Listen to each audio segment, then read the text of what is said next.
Muy buenas tardes, bienvenidos a la UNAM Responde, este espacio que se ha abocado desde hace ya varios meses a tratar las causas y también las posibles alternativas, pero también las consecuencias de esta pandemia ocasionada por el virus del SARS-CoV-2 y la enfermedad de COVID-19 de la mano de nuestros especialistas universitarios.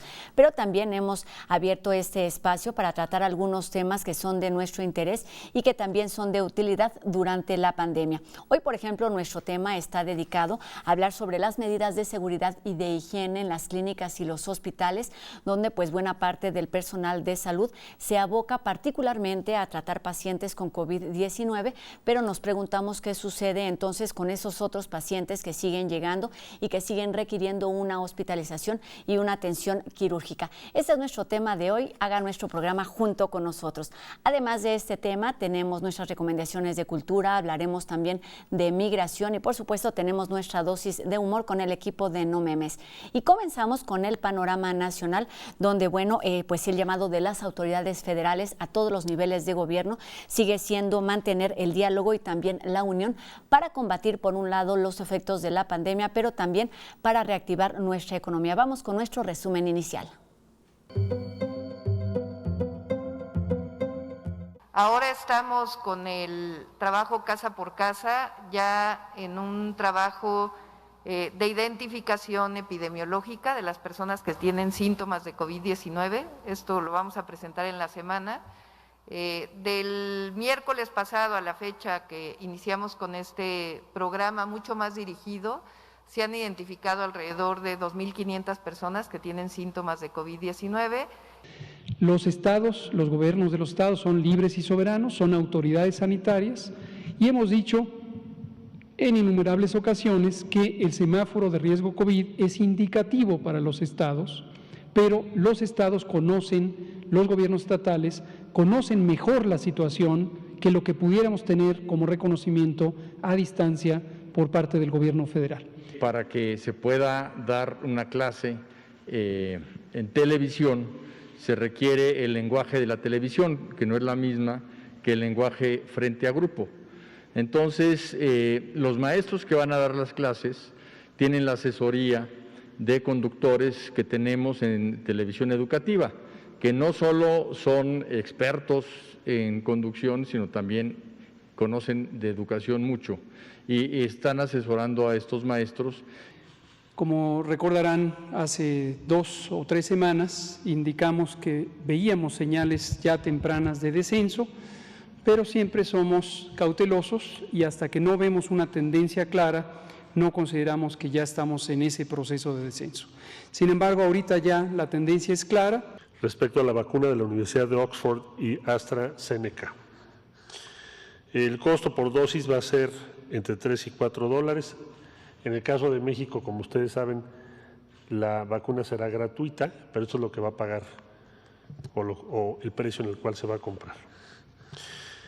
Acceso equitativo sin ánimo de lucro, ese es el espíritu y el compromiso, lo que explica por qué el precio es tan bajo. Y con esta medida, con este convenio, con este acuerdo, la región va a tener acceso entre 6 y 12 meses antes a la vacuna. Y con el objetivo también de crear armonía a nivel internacional, la Organización de las Naciones Unidas reconoció, más bien anunció que sesionará próximamente para 2 temas importantes. Uno, crear estrategias para atender esta pandemia y por el otro también tratar las diferencias que existen entre países como China y Estados Unidos. Vamos enseguida a conocer nuestro resumen internacional. Filipinas reporta 4.836 nuevas infecciones por coronavirus en las últimas 24 horas, su 7º día en informar más de 3.000 casos. Sudáfrica relaja las restricciones de bloqueo, permitiendo que bares, restaurantes, gimnasios y lugares de culto vuelvan a abrir a partir del 24 de agosto. El estado de Victoria, en Australia, informa su aumento diario más bajo en un mes con solo 222 nuevas infecciones. Nueva Zelanda pospone las elecciones generales del país debido al aumento de casos. Rusia informó 4.748 nuevos casos, lo que elevó su recuento nacional a 932.493 infecciones. Brasil registró 684 nuevas muertes en las últimas 24 horas, lo que elevó el número de muertos a 108.536. México suma 525.733 casos confirmados, de los cuales 359.347 pacientes se han recuperado y 57.023 han fallecido. En Argentina, miles de personas salieron a marchar en contra de la extensión de las restricciones al coronavirus en la región alrededor de Buenos Aires. Bolivia supera los 100.000 casos, registrando 101.223 infecciones en todo el país. Francia vive un resurgimiento de casos, por lo que ha implementado el uso obligatorio de cubrebocas en París y otras ciudades. Corea del Sur endureció las reglas de distanciamiento social en Seúl, prohibiendo las reuniones de más de 50 personas en interiores y más de 100 al aire libre, y cerrando instalaciones de alto riesgo como clubes nocturnos, salas de karaoke y restaurantes buffet. China aprueba la primera patente de vacuna COVID-19. La Organización Mundial de la Salud dice que las personas jóvenes, aquellas en sus 20, 30 y 40 años, son las que ahora están propagando la pandemia de coronavirus. Y para mantenernos tranquilos en los pasos que damos en el cuidado a nuestra salud, es importante seguir y atender la voz de nuestros especialistas. Aquí lo hacemos todos los días con la voz del doctor Carlos Rosales, quien esta tarde nos habla sobre vacunas. Buenas tardes. Mando un saludo a Rosa y a todo el equipo de la UNAM Responde. Nuestro público nos ha preguntado muchas veces cómo están las vacunas y cuál es el estatus de estas contra el coronavirus. Revisemos qué es una vacuna. Una vacuna es una preparación que previene una enfermedad al simular la infección, pero sin causar la enfermedad. De esta forma, el sistema inmunológico aprende a reconocer, recordar y después combatir a ese mismo agente patógeno. Esto es, la respuesta inmunológica a una enfermedad es específica, solo es contra esa enfermedad y es duradera, puede durar a veces de por vida, dando protección por muy largo tiempo. La primera vacuna que se desarrolló fue contra la viruela. En este caso se usó un virus que es muy similar al virus de la viruela, pero que no causa la enfermedad tan grave, y que es el virus de la viruela vacuna. El doctor inglés Edward Jenner hace unos 200 años notó que las mujeres que ordeñaban a las vacas se enfermaban con la viruela vacuna, que es una enfermedad ligera. Entonces, decidió tomar lesiones de una mujer con viruela vacuna llamada Sarah Nelms y se las inyectó a un niño de 8 años que se llamaba James Phillips. James se enfermó ligeramente y después se recuperó. Cuando ya estaba recuperado, el doctor Jenner tomó lesiones de una persona con viruela y se las volvió a inyectar a James. Pero en esta ocasión James ya no se enfermó de viruela. De esta forma se demostró que la preparación vacuna protegía y por eso ahora todas las vacunas se llaman así, porque derivan la primera vacuna de las vacas. En la siguiente ocasión revisaremos cuáles son los tipos de vacunas que existen y cómo funcionan. Gracias. Regresamos ahora con Rosa al estudio de TV UNAM. Gracias, doctor. También le enviamos muchos saludos desde los estudios de TV UNAM. Y bueno, en nuestra entrevista de hoy hablaremos sobre, por ejemplo, cuáles son las medidas que se requieren para un procedimiento quirúrgico en tiempos de pandemia, cómo es que se siguen atendiendo a todos esos pacientes que requieren una atención urgente e inmediata que no tiene nada que ver con la enfermedad de COVID-19. En pocas palabras, cómo está viviendo el personal de salud y en particular los médicos esta emergencia sanitaria. Para resolver esta y otras dudas, esta tarde me da mucho gusto saludar al doctor Hugo Laparra Escareño, quien es investigador del Departamento de Cirugía de nuestra Facultad de Medicina, la Facultad de Medicina de la UNAM, y también es especialista en angiología y cirugía vascular. ¿Cómo está, doctor? Buenas tardes. Hola, Rosa. Buenas tardes. Saludos a todos. Gracias. Pues qué gusto que esté aquí con nosotros para hablar de muchos temas de esta pandemia que pues nos ha tomado por sorpresa en muchos sentidos y seguramente no hay diferencia también en el personal de salud. Doctor, antes de hablar de las implicaciones y del impacto que ha tenido esta pandemia, me gustaría que empezáramos justamente conociendo un poquito cuál es el panorama de seguridad, las medidas de higiene que se tienen en particular durante una intervención quirúrgica en cualquier hospital en tiempos normales.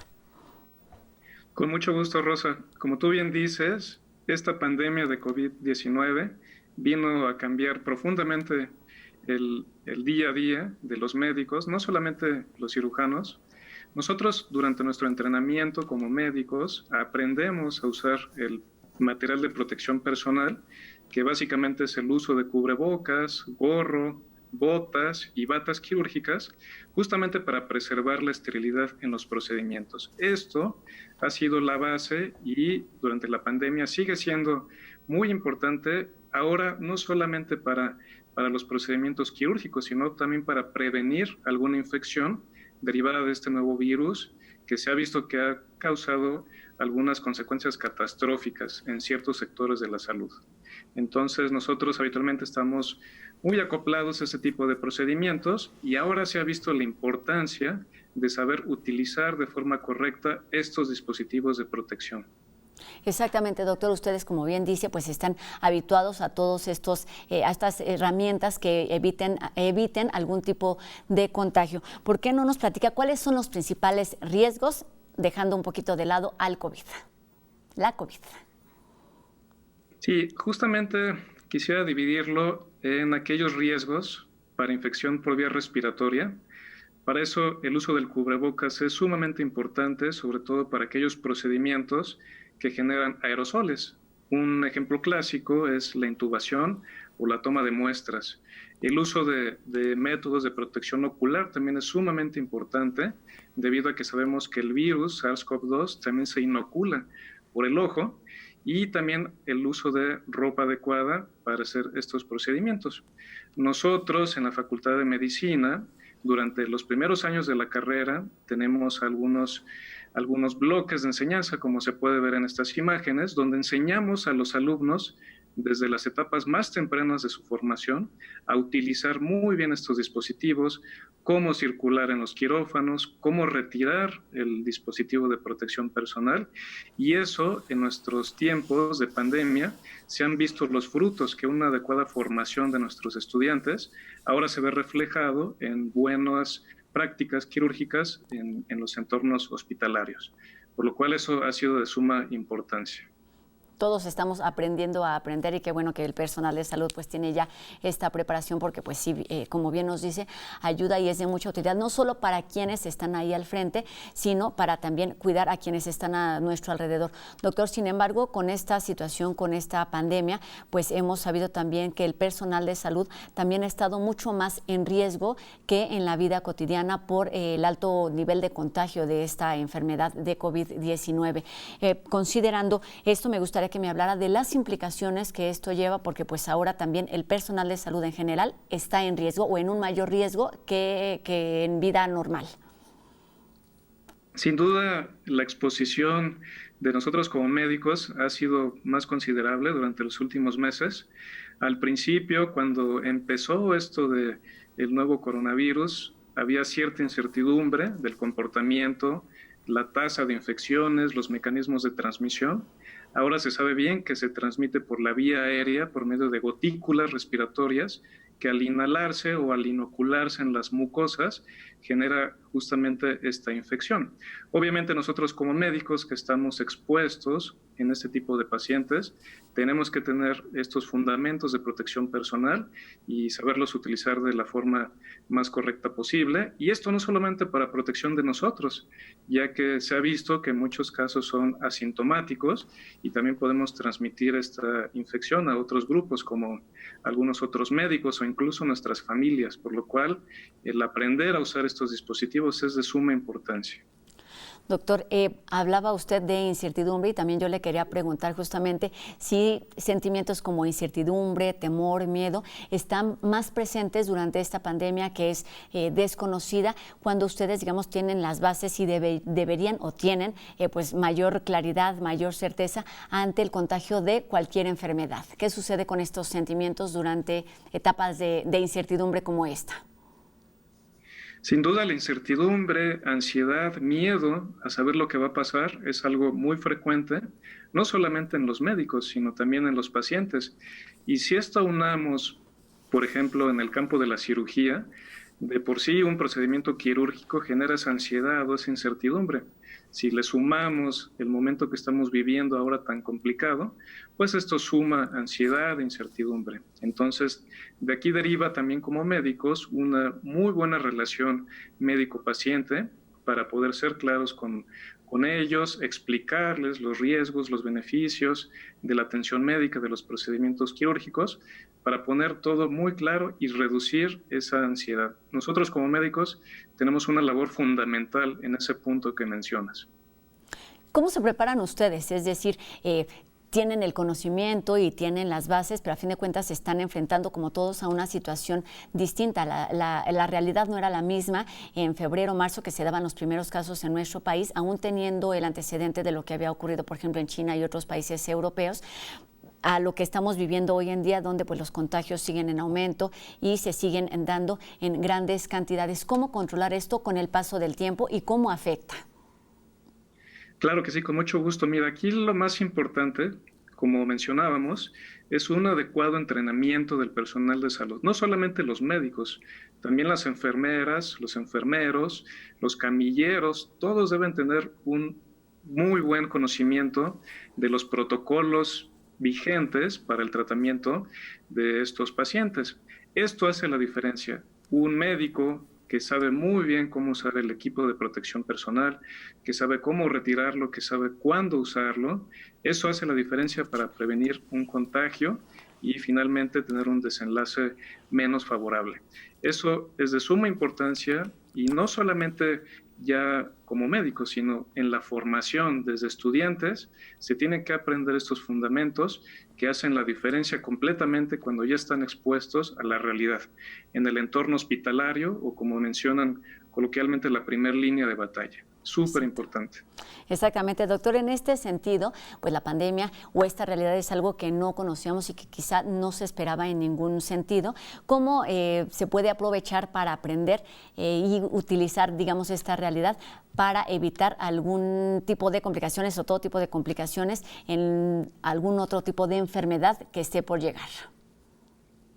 Nos tomó por sorpresa completamente esta pandemia. Estábamos en otro entorno muy diferente y esto ha dejado algunas cosas buenas, entre ellos la importancia de seguir estos protocolos sanitarios, de hacerlos como se tienen que hacer, siguiendo al pie de la letra, no saltarse pasos, no bajar la guardia, y con estos mecanismos se ha visto que incluso reforzando estas medidas de seguridad van a ser también un parteaguas en la nueva normalidad. Esto ya va a ser un antes y un después. Después de la pandemia por COVID-19, estos protocolos, como tú bien mencionas, no solamente van a mejorar la atención y la calidad de la atención de los pacientes por COVID-19, sino en todos los pacientes. Y eso es una de las cosas buenas que deja esta pandemia, que justamente al reforzar estos protocolos se va a tener un mejor resultado a largo plazo. ¿Cuáles son los cambios más significativos de los que podríamos estar hablando ya en este momento, doctor, en este sentido de aprendizaje? Uno de ellos, el uso adecuado de los protocolos, y otro muy importante, como sabemos, la pandemia por COVID-19 ha afectado a grupos vulnerables, y no solamente la edad. Se ha visto que comorbilidades, por ejemplo, diabetes e hipertensión, obesidad o algunas otras no controladas, también generan un factor de riesgo para complicaciones derivado de este virus, por lo cual esto queda como experiencia para fortalecer el sistema de salud, para prevenir estas enfermedades y en aquellos pacientes que ya tengan el diagnóstico, pues hacer los protocolos para iniciar los tratamientos lo más rápido posible y evitar una complicación. Esto también es una de las cosas buenas que nos deja esta experiencia de esta pandemia. Esto se aprovechará también desde las aulas para modificar algunas herramientas, algunas materias, algunos temas a tratar en las escuelas y en particular en la Facultad de Medicina de nuestra universidad, doctor. Sin duda, esto ha sido un parteaguas para la formación de nuestros estudiantes. Ahora van a ser muy diferentes incluso los métodos de enseñanza. Se tiene que hacer más hincapié, aunque ya se hacía antes, se tiene que hacer todavía más hincapié en estos mecanismos de protección, de uso de materiales especiales, la atención en la calidad de los pacientes, y esto va a ser finalmente un beneficio a largo plazo para todos, tanto para nosotros como médicos, para nuestros pacientes.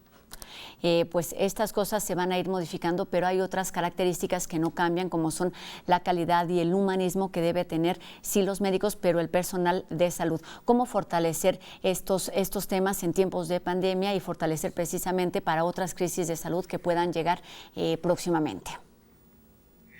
Ese es un punto sumamente importante. La relación médico-paciente es fundamental, especialmente en estos tiempos complicados. Nosotros como estudiantes nos enseñan con gran apertura estos temas del humanismo, la ética, que justamente generan un buen beneficio a nuestros pacientes, y esto ha generado más resultados con estas pandemias que hemos visto en los últimos años, no solamente por COVID-19, y justamente son la base para que la calidad en la atención de los pacientes sea mucho mejor. Eso es muy importante, como les menciono, se nos enseña durante la carrera, pero ahora se ha visto que es muy, muy importante y en los programas se tiene que fortalecer esta relación con nuestros pacientes.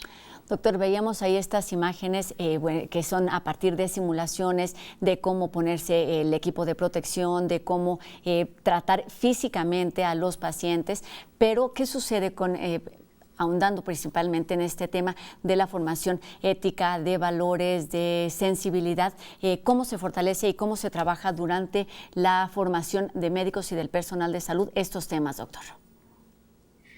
Sí, nosotros nos apoyamos justamente en estos simuladores para enseñar a los estudiantes paso por paso el uso de materiales, los procedimientos más frecuentes realizados en la clínica, pero la parte ética, el humanismo, se aprende con la práctica, pero es sumamente importante.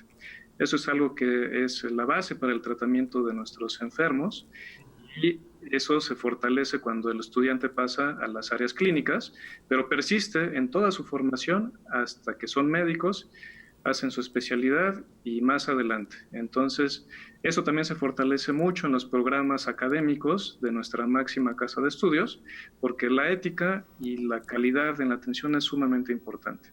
Y eso hace la diferencia, y lo hemos visto ahora, justamente en estos tiempos tan complicados. Lo menciona usted, doctor, es importantísimo fortalecer la relación entre médico y paciente. ¿Cómo lograr esto en una temporada como la que estamos viviendo, donde pues es lo más recomendable evitar el contacto con otras personas, donde pues los doctores tienen digamos un contacto directo con los pacientes, y entonces cómo mantener esta estrecha relación también con las familias de los pacientes? No ha sido sencillo, ese es un punto importante a considerar, porque los pacientes con COVID-19 estrictamente tienen que estar aislados. Entonces, ese contacto, esa relación médico-paciente se ve con más dificultad. Pero hay algunos métodos que ahora con la tecnología nos hemos apoyado. Por ejemplo, estar en contacto frecuente con la familia, por vía telefónica o incluso videollamadas, para que la familia esté en contacto con el paciente hospitalizado y no exponerlos al riesgo de infección. Esas herramientas, que también son parte de la telemedicina, ahora han revolucionado justamente esta relación con los pacientes, y ahora en esta pandemia se ha visto su buen beneficio. Entonces, estas herramientas han generado justamente que sea más fácil, pero es algo que sí se ha complicado en estos tiempos. Pues seguiremos hablando sobre la telemedicina y estos cambios benéficos que traerá una pandemia como la que estamos viviendo en términos de atención y de seguridad quirúrgica, y es también en la relación paciente-médico. Doctor, le pido que nos permita unos minutos, es momento de hacer nuestra primera pausa aquí en la UNAM Respondes. Regresaremos a hablar sobre este tema, pero también después de la pausa tenemos nuestras recomendaciones de cultura, hablaremos de migración y mucho más. No se vayan, esto es La UNAM Responde.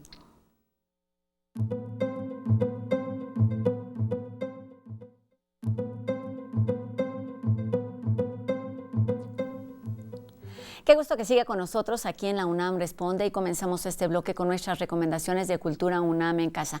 Hoy hablaremos de 3 de las 13 convocatorias que lanzó Cultura UNAM para apoyar la producción artística durante estos últimos meses del año.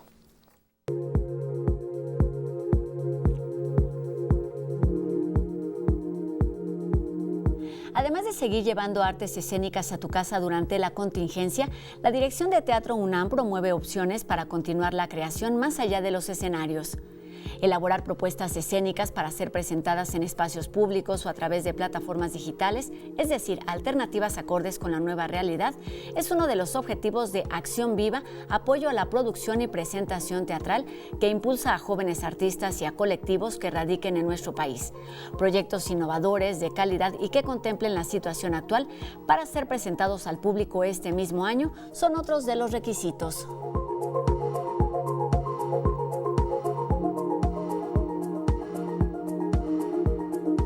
Escribir es una capacidad que podemos fomentar, por ejemplo, si desarrollamos temas que sean de nuestro interés, pero ¿cómo podemos compartirlo con los demás?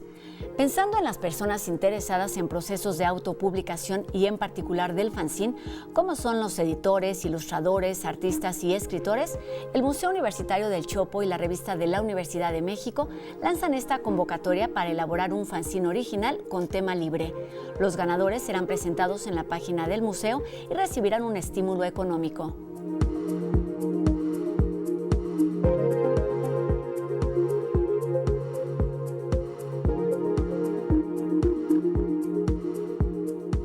Y para las editoriales independientes mexicanas cuyos proyectos han quedado inconclusos por la emergencia sanitaria, la Dirección General de Publicaciones y Fomento Editorial abren una oportunidad para obtener un apoyo que les permita terminar hasta 2 proyectos editoriales. Uno de los requisitos es que los temas a tratar sean de interés para la comunidad universitaria de nivel medio superior y superior de nuestra universidad. Estas son solo 3. Recuerden los detalles completos de las 13 convocatorias. Pueden consultarlos en cultura.unam.mx. Y enseguida vamos a escuchar la reflexión de Jacobo Dayan, quien esta tarde nos habla sobre los centros de atención y de detención migratoria, pues donde la información no fluye de manera adecuada ni clara y hay poca información sobre lo que ocurre con la situación de los migrantes. Buenas tardes. Desde que comenzó la pandemia sabíamos que una de las poblaciones más vulnerables eran los migrantes. Hay grandes temores por los contagios que se pueden estar dando en estos momentos en los centros de detención migratoria en nuestro país. La agencia VICE documentó que de los 58 centros de detención migratoria en nuestro país, todos están saturados, con altas temperaturas y personal durmiendo en el suelo desde antes de la pandemia. Hasta ahora, el Instituto Nacional de Migración se ha negado a entregar información. Lo deberá hacer por orden de un juez. Hay que recordar la decisión del gobierno mexicano de criminalizar la migración y detener a las personas antes de su llegada a la frontera norte. Esto ha incrementado la población en estos centros migratorios. Las cifras del gobierno mexicano no cuadran. Mientras la Secretaría de Gobernación reporta más de 38,000 personas migrantes en estos centros en lo que va de este año, el Instituto Nacional de Migración reporta 10 veces menos. Los que fueron deportados se ignora en qué condiciones y cuál es su situación. Incluso ha habido protestas en 5 centros de confinamiento. Observadores de organizaciones internacionales y nacionales, de organizaciones civiles, han encontrado dificultades para poder ingresar a estos centros y documentar lo que está ocurriendo. La militarización de la migración y la falta de políticas de control tiene a este sector de población en riesgo y a los habitantes alrededor de estos centros migratorios en riesgo, ya que el virus no ha sido contenido. Buenas tardes. Pues una tarea pendiente para las autoridades de distintos niveles con este grupo de población que cada vez es más común encontrarnos en semáforos y pues ahí en situaciones en verdad complicadas. Es momento de ser empáticos con todos los que están hacia nuestro alrededor. Y bueno, también es momento de hacer y reír con nuestra dosis de humor esta tarde con el equipo de No Memes. Vamos a ver la cápsula que nos preparó para esta tarde. Un mundo paralelo está en evolución ahora mismo que tú miras, la UNAM responde. Y no está en otra galaxia, sino mucho más cerca de lo que crees. Para enterarte de lo que ya acontece en el cibermundo, de esta cápsula que tenemos para ti de parte de No Memes.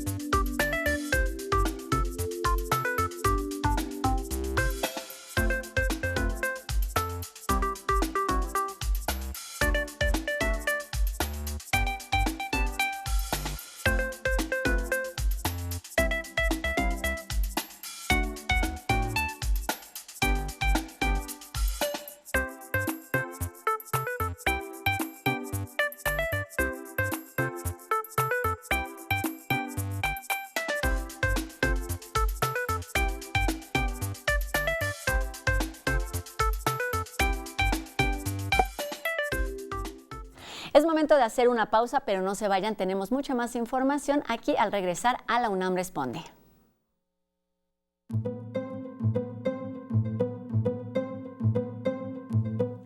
Y comenzamos este último bloque de La UNAM Responde hablando de las implicaciones psicológicas que puede ocasionarnos el uso del cubrebocas. Algunos los relacionamos con ansiedad, con algunos otros con falta de libertad. Sabemos que podemos tener alguna dificultad para respirar. Vamos a ver qué nos preparó el equipo de En Trending. El debate por el uso del cubrebocas ha desatado una batalla entre los que ya lo implementaron como parte de su rutina y los que aún se niegan a utilizarlo. Muchos de los enfrentamientos a partir de esta situación han quedado para la posteridad, ya que las reacciones agresivas de algunas personas por negarse a utilizar estas mascarillas se volvieron virales en redes sociales.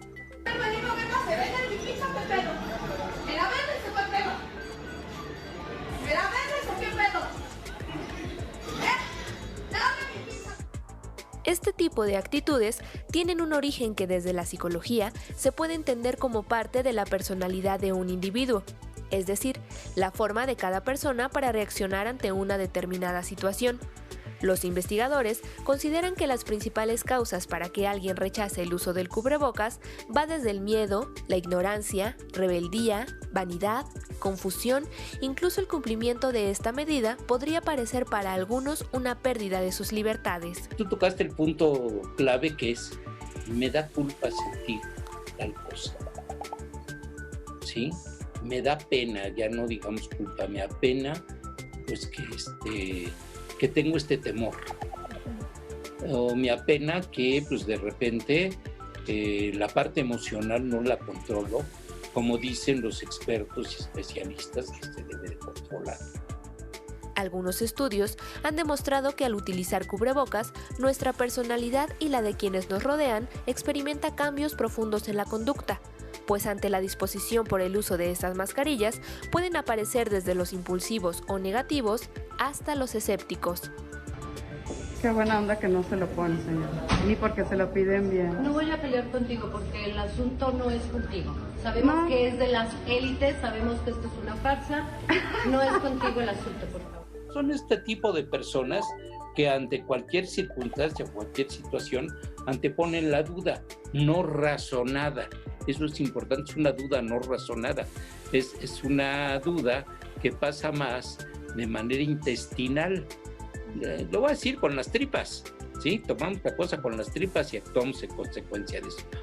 Hoy, el usar cubrebocas no solo disminuye el riesgo de contagio, además se ha vuelto un acto de solidaridad entre las personas. Los especialistas consideran que el comportamiento agresivo de algunos puede ser reorientado con educación para entender su importancia en la protección de la salud en lugar de considerarlo como una imposición. pues por imposición o por empatía es necesario el uso de cubrebocas. Y veamos la siguiente cápsula que nos preparó la Dirección General de Divulgación de la Ciencia sobre una alternativa que han encontrado muchísimas personas para mantener su trabajo. Se trata del home office. El confinamiento por la pandemia de COVID-19 nos obligó a trabajar desde casa, lo que conocemos como home office, y muchos no estábamos preparados para ello. Sin espacios o equipo destinados para trabajar, una mala conexión a internet, una comunicación poco efectiva entre el equipo de trabajo, laborar más horas de lo usual, distracciones y obligaciones en casa, además de la incertidumbre que estamos viviendo, nos han causado agotamiento y estrés. El mal manejo de estas emociones puede afectar el ambiente laboral, nuestro bienestar y el de nuestros seres queridos. Trabajar a distancia no es sencillo, pero hay algunas cosas que puedes hacer para realizarlo mejor. Cuida tu postura para así evitar dolores musculares. Establece una rutina con periodos de descanso. Muévete aunque sea de habitación y distráete un poco. Organízate de manera que tengas tiempo para ti y, sobre todo, escucha tu cuerpo. Recuerda que tu salud es lo más importante. Intenta mantener una actitud positiva. El home office te ayuda a ahorrar tiempo de transporte, poder comer más saludable, hasta compartir más tiempo con tu familia. Está en nuestras manos la posibilidad de afrontar esta situación inusual de la mejor manera.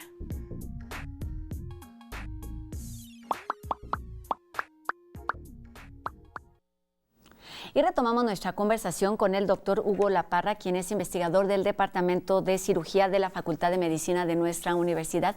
Doctor, pues ya hablábamos de, digamos, estos parámetros que se tienen habitualmente en un espacio donde se realizan procedimientos quirúrgicos, pero considerando la situación actual, empecemos por ahí. ¿Cuáles son ahora los mayores riesgos o a qué se tienen que enfrentar los médicos y los pacientes que se ven en esta necesidad de realizar algún tipo de cirugía?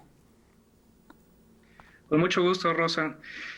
Esta incertidumbre de la pandemia hizo que algunos procedimientos quirúrgicos se vieran afectados. Sabemos que hay dos tipos de cirugía. La cirugía electiva es aquella cirugía que se hace de forma programada, planeada y con una adecuada valoración, incluso por anestesiología.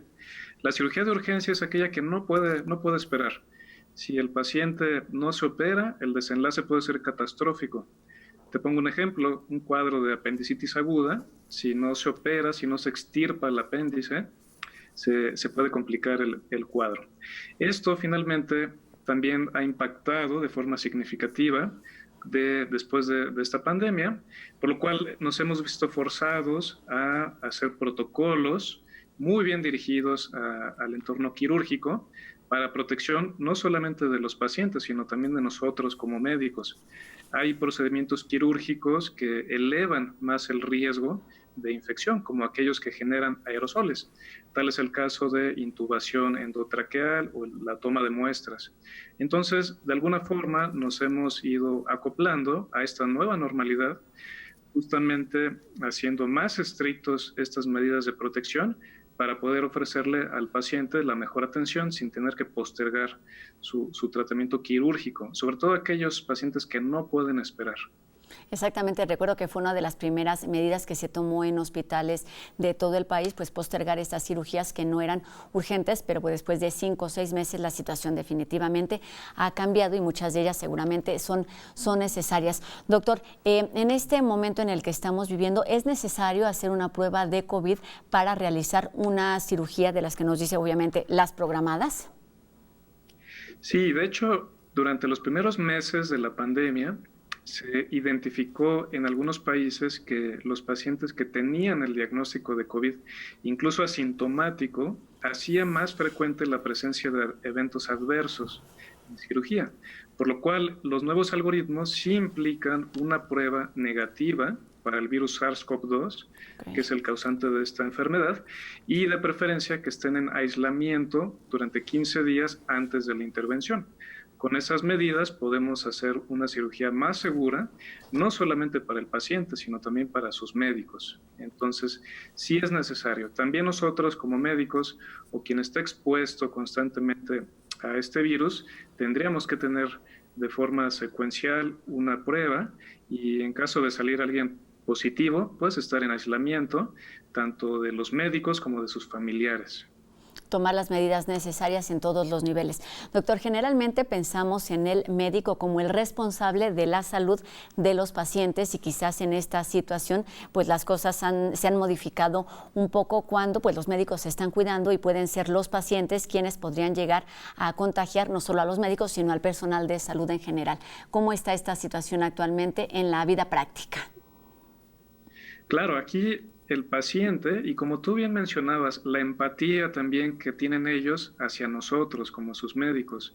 Es decir, que también es importante que ellos utilicen equipo de protección, no solamente para ellos, sino también para sus familias y para sus médicos. El ejemplo clásico es el uso del cubrebocas, usarlo bien, cubrir nariz y boca, no traerlo de una forma incorrecta, lo cual incluso aumenta el riesgo de infección. La toma de temperatura, habrán visto que también hay cierta incertidumbre, por ejemplo, de estos dispositivos que utilizan infrarrojo, y algunos mencionan que generan algún daño cerebral, lo cual es completamente incorrecto. El lavado de manos constantemente y si no se puede utilizar alcohol gel. Todas estas medidas y de forma empática también pueden prevenir una infección hacia sus médicos. Esto también es sumamente importante. ¿Se refiere a los termómetros y a los oxímetros en particular, doctor? ¿Hay algún otro tipo de instrumentos que tienen este riesgo, digamos, o así lo consideran algunas personas? Sí, sobre todo los termómetros de infrarrojo, algunos se sienten incómodos, algunos lo hacen incluso en la mano, pero en la mano realmente no tiene la medición correcta porque la temperatura sale más baja. Okay. Entonces, a todo el público, estos termómetros no generan ningún daño e incluso se pueden detectar casos asintomáticos y poder prevenir una cadena de contagios. También me ha tocado, doctor, que la toman en el cuello. ¿Esto es correcto? ¿O tampoco es opción? En el cuello tampoco es lo mejor porque la temperatura central sale ligeramente más abajo. Entonces, de preferencia, en la frente es lo más adecuado. Ok. Doctor, estamos hablando obviamente de lo que sucede en estos espacios, pensando en la enfermedad de COVID-19, pero también sabemos que hay otras enfermedades contagiosas que no tienen que ver nada con esta enfermedad respiratoria. ¿Cuál es el riesgo y cuáles son los cuidados que se deben de tener en este tema? Aquellos pacientes vulnerables, los pacientes de más de 65 años o con patologías no controladas, son aquellos que tienen más riesgo de contraer no solamente el virus SARS-CoV-2, sino alguno de los que vienen próximamente. El ejemplo clásico es el virus de la influenza, que justamente en los próximos meses van a empezar a haber algunos casos. Entonces, aquí el protocolo es el mismo prácticamente, la protección de vía respiratoria con cubrebocas, la protección ocular, cuando se pueda, el distanciamiento social es muy importante, lavado muy frecuentemente de manos y sobre todo cuidar estos grupos vulnerables, eso es de suma importancia. Y es tarea de todos. Todos podemos ayudar y contribuir en este tema. Doctora, ¿qué tanto han cambiado los protocolos en cuanto al manejo de residuos biológicos peligrosos que están constantemente en los hospitales y en los centros quirúrgicos?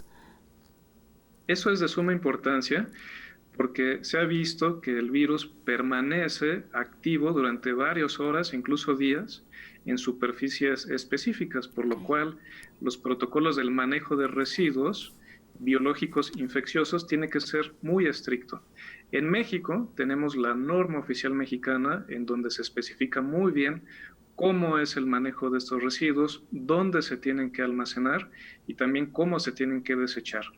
Es algo sencillo, en realidad, todo tiene que ir siguiendo estos protocolos y esto es fundamental para prevenir contagios, no solamente en los médicos, sino también en las personas encargadas de la intendencia o el manejo de la basura. Con estas medidas fáciles de colocar los residuos donde deben ir, se puede también prevenir una cadena de contagios que no es lo más adecuado. Y son esas cosas que estamos aprendiendo también a hacer en casa con el uso de cubrebocas, si es que se están usando desechables y también algodones y demás con lo que nos desinfectamos. Debe tener el mismo procedimiento, que es aislarlos en alguna bolsa y colocarlos de forma independiente en los contenedores de basura, ¿cierto, doctor? Así es, si lo ponemos en una bolsita de plástico, esa simple maniobra previene que la persona encargada de la basura vaya a contagiarse al inocular el virus en las mucosas. Entonces, eso también es empatía, como decíamos en momentos previos. Todos debemos cuidarnos, entre nosotros, la gente que nos rodea, nuestras familias, y eso se ha visto que son los mecanismos más eficientes para romper esta cadena de contagios. Exactamente. Doctor, también pensando en esas cirugías que no pueden esperar, seguramente hay muchas personas que sienten algún tipo de angustia, de temor, el entrar a un quirófano. ¿Cómo lograr que, digamos, el otro extremo de generar la confianza y de hacerles sentir que están en un espacio seguro?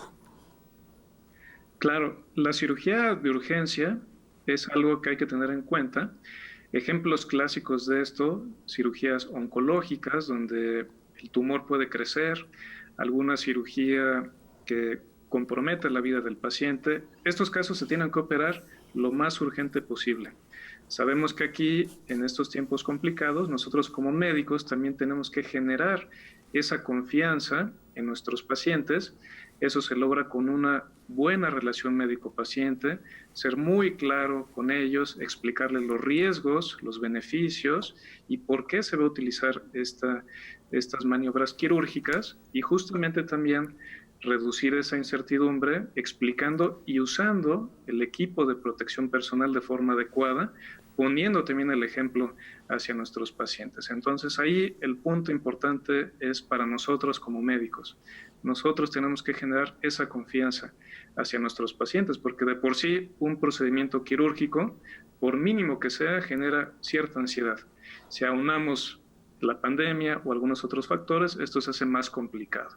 Entonces aquí sí tenemos que ser muy específicos, muy claros con nuestros pacientes para poder reducir esa ansiedad y al final tener un mejor resultado.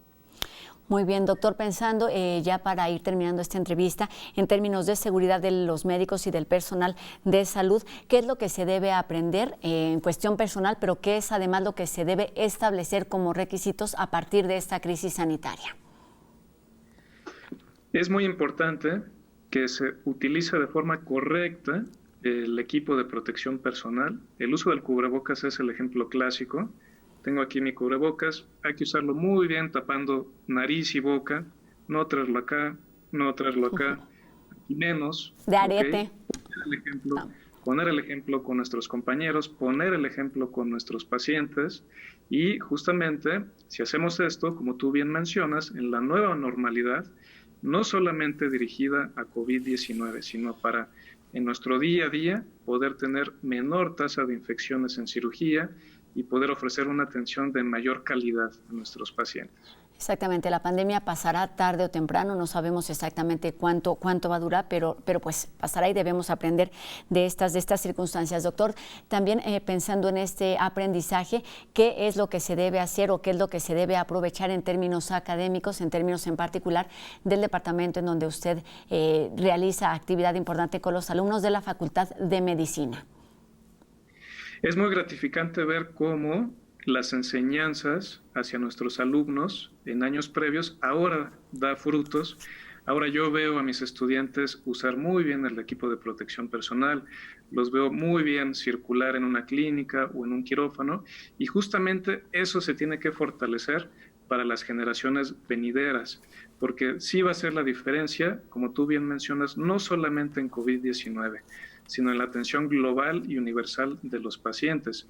Se ha visto también la utilidad de herramientas tecnológicas como la telemedicina, en donde podemos usar estas herramientas para incluso tener un impacto más significativo en la educación de nuestros estudiantes. Esos detalles son algunas de las cosas buenas que nos dejó esta época tan complicada. Doctor, quisiera ahondar en el tema justo de la telemedicina, porque quizás hay otras cosas que nos parecen muy fáciles hacerlas desde casa, como son trabajos de oficina, de escribir, de contabilidad, pero la medicina quizás es uno de esos temas, de esas disciplinas que necesitamos justamente por esta calidad, por este humanismo, por la empatía, tener un contacto presencial. ¿Cuál es el futuro y cuáles son los retos en este tema? Es un reto muy importante. Aquí el estar con el paciente en todo momento, que pueda vernos, que pueda platicar con nosotros, utilizar sesiones por videollamadas, eso también reduce la atención, reduce la ansiedad en los pacientes que no pueden recibir la atención tan frecuente para no exponerlo al riesgo de infección por estos virus. Entonces, sí se ha visto que es un reto porque, por ejemplo, no podemos explorar al paciente o verlo, y eso sí genera una desventaja, pero finalmente utilizar estas herramientas tecnológicas sí permite estar al pendiente, ver cómo va con sus medicamentos, que nos externe sus dudas y ver si podemos ayudar en algún proceso de su enfermedad. Entonces, estas herramientas hay que utilizarlas cuando se pueda y finalmente sí generan un beneficio. Yo lo he visto personalmente con mis pacientes. Muy bien, doctor. El tiempo se nos ha terminado, pero ya que vi que tiene su cubrebocas a la mano y que es un profesionista y que sabe perfectamente cómo utilizarlo, le pediría si no tiene algún inconveniente en mostrarnos cómo utilizar correctamente, cómo ponerlo y cómo quitar el cubrebocas, doctor. Claro que sí. Lo más importante, antes que nada, es un adecuado lavado de manos, porque podemos de forma inadvertida inocular el virus después de tocar alguna superficie en los ojos, en la nariz, y eso genera una infección. Entonces, lavar muy bien las manos con jabón es más que suficiente. Si no está disponible, utilizar alcohol gel. Después del aseo de manos, ponemos el cubrebocas cubriendo completamente la nariz, la boca. Algunos de ellos traen una lámina para hacer el ajuste más correcto en la nariz, y con eso estamos del otro lado, ¿ok? Cubrir muy bien nariz y boca, porque justamente de esta forma tenemos esa protección de las gotículas respiratorias.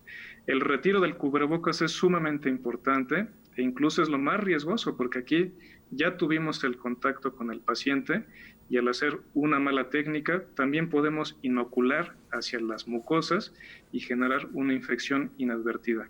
Entonces también volvemos a lavar muy bien las manos con agua y jabón y después retiramos, y este se tiene que desechar en una bolsita de plástico, de papel, de cartón, y listo. Es una maniobra sencilla, es un auxiliar, obviamente, como se ha descrito por nuestras autoridades, pero sí genera un efecto significativo para prevenir la tasa de infección. Exactamente, y para protegernos a nosotros y a los que están hacia nuestro alrededor. Usted habla de pacientes y nosotros como individuos hablamos de todos aquellos con los que nos relacionamos. Es necesario hacerlo correctamente. Doctor, muchísimas gracias por este consejo y por supuesto por toda la información que intenta brindar tranquilidad a los pacientes, pero también a todos los médicos en este medio necesario, en esta medida necesaria de hacer algún tipo de cirugía. Le agradezco mucho al doctor Hugo Laparra Escareño, quien es investigador del Departamento de Cirugía de la Facultad de Medicina de nuestra universidad, estos minutos y esta información para la UNAM Responde. Buenas tardes, doctor. Gracias a todos, un saludo. Gracias, igualmente. Y bueno, seguimos con más información aquí en la UNAM Responde. Vamos con Majo Gallardo, quien nos habla de estos sencillos consejos sobre tomar un poquito de agua tibia con gotas de limón. Escuchemos. Que levante la mano quien se ha tomado un vaso de agua tibia con limón en ayuno pensando que ayuda a perder grasa. En algún momento todos lo hemos hecho. Soy Majo Gallardo, nutrióloga clínica y deportiva, y hoy romperé con este mito que sigue siendo muy popular en las dietas.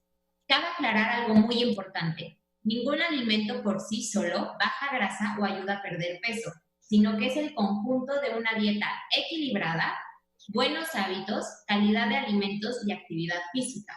Entonces, aún así, te tomaras 1 litro de agua tibia con limón, no ayudará nada en tu pérdida de peso si tu dieta no está hecha para tu condición de salud, rutina y objetivo.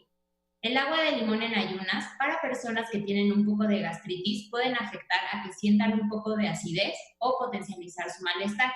Entonces, mejor visita a tu nutriólogo de cabecera para poder llevar un plan de alimentación personalizado que te ayude a perder peso y no hacer cosas que leemos en internet, las cuales son falsas, que nos puedan ayudar. Si tienes más dudas acerca de este tema, escríbeme en mis redes sociales, que me encuentras como Numa Nutrición. Pues ahí están estos consejos y también hemos tenido información sobre el uso de cubrebocas, sobre cómo usarlo y pues distintas opciones y herramientas que nos permiten cuidarnos y protegernos del virus del SARS-CoV-2, pero también alguna otra información que nos habla de la empatía y de la solidaridad que podemos tener en estos tiempos de crisis. Y con esto terminamos un programa más de la UNAM Responde. Recuerden que seguimos esperando sus dudas y sus comentarios a través de todas nuestras redes sociales y también a través de los números de WhatsApp que ustedes ya conocen. Agradeciendo Agradecemos a todos los que nos acompañan del otro lado del aire de las pantallas de TV UNAM, pero también a todo el equipo que hace posible esta transmisión desde las instalaciones de TV UNAM en Ciudad Universitaria, y también a quienes lo hacen posible trabajando desde casa. Recuerde que tenemos una cita completamente en vivo mañana a las 2:30 de la tarde por TV UNAM. Adiós.